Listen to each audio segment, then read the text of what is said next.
আসসালামু আলাইকুম রহমতুল্লাহ। প্রিয় দর্শক, আশা করি সবাই সুস্থ আছেন, ভালো আছেন। আজকে আমার হাঁসের বাচ্চাগুলার 16 দিন।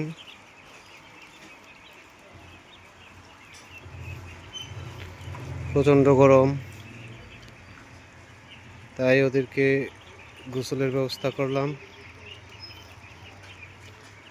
আর এখানে দেখেন, আমার গাছ থেকে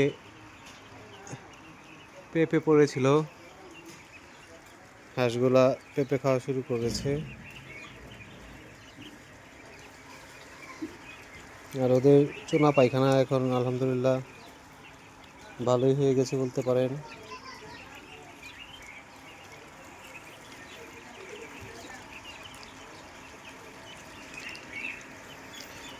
আর 6-7 দিন পরে ওদেরকে ডাক প্লেগের ভ্যাকসিন দিব। আর এখন ওদেরকে জিঙ্ক দিচ্ছি, ভিটামিন সি দিচ্ছি, রেনাসিটা তো আমি ইনশাল্লাহ যতদিন হাঁস পালবো খাওয়ায় যাব, বিশেষ করে গরম থাকলে।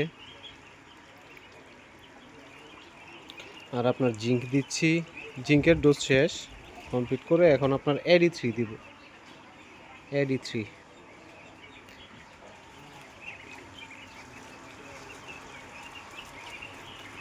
তো AD3 অনেকে দেয় না, তবে এটা আপনার ভিটামিন A এবং ভিটামিন D এবং E, এই তিনটার সংমিশ্রণে, বিশেষ করে ভিটামিন ডি যেটা, এইটা খুবই প্রয়োজনীয় মানুষের জন্য, যেমন গবাদি পশু পাখির জন্য। ডির কাজ হচ্ছে আপনার হাড়কে শক্তিশালী করে।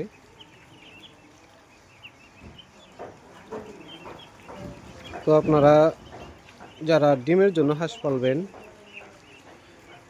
বা মাংসের জন্য হাঁস পালবেন, তারা কখনোই আপনার ওষুধ নিয়ে গাফিলতি করবেন না। দেখা যাবে যে 100 টাকা বাঁচাতে গিয়ে পরে হাজার হাজার টাকা লোকসানের মধ্যে পড়তে হয়। ওষুধ, ভ্যাকসিন এগুলো নিয়ে গাফিলতির কোনো সুযোগ নেই। তো আজকের ভিডিও এই পর্যন্তই। সবাই আমার জন্য দোয়া করবেন, আমি আপনাদের সবার জন্য দোয়া করি।